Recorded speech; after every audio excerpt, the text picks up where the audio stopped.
Alors maintenant, on va voir comment nommer des aires de plusieurs cellules, de plusieurs grid items avec grid template area. Alors, on va revenir à notre grille de base. Donc, on peut faire 250 px. Voilà. Tac. Et on va se faire 3 colonnes ici. Repeat 350 px. Alors, c'est un peu le bazar, à mon avis. Il y a une propriété en dessous. Oui, voilà, on va enlever ici aussi. À l'autre item 4, on lui enlève ça. Et du coup, on revient à notre grille de base.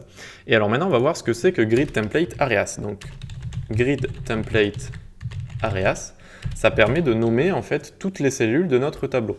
Et donc, on va se dire que en haut, c'est le header, en bas, c'est le footer, si vous voulez.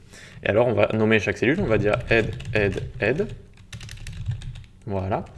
Et en dessous, donc, on peut rapprocher. Tac. On va dire foot, foot, foot. Voilà, donc ça peut être un peu étrange à première vue, mais c'est comme ça que ça marche.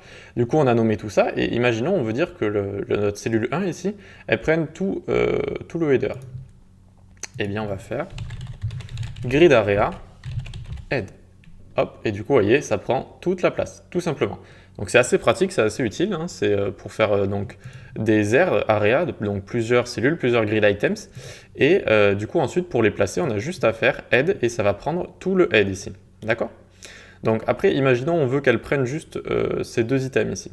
Eh bien, hop, on vient là, et on fait un point à la place du troisième head, et du coup, ça prendra ici que deux cellules. Voilà, et ensuite, donc dernière petite chose, quand vous allez créer des grid template areas comme ça, il ne faut jamais oublier une cellule, sinon vous allez voir, ça part en live total, et ça fait un peu n'importe quoi, d'accord? Donc si vous oubliez, de toute façon vous allez vite le voir, si vous oubliez une cellule, ça va faire en live comme ça. Donc voilà, vous en oubliez pas, et du coup, ça permet de placer plus facilement comme ça, à plusieurs, pour prendre plus de place d'un coup.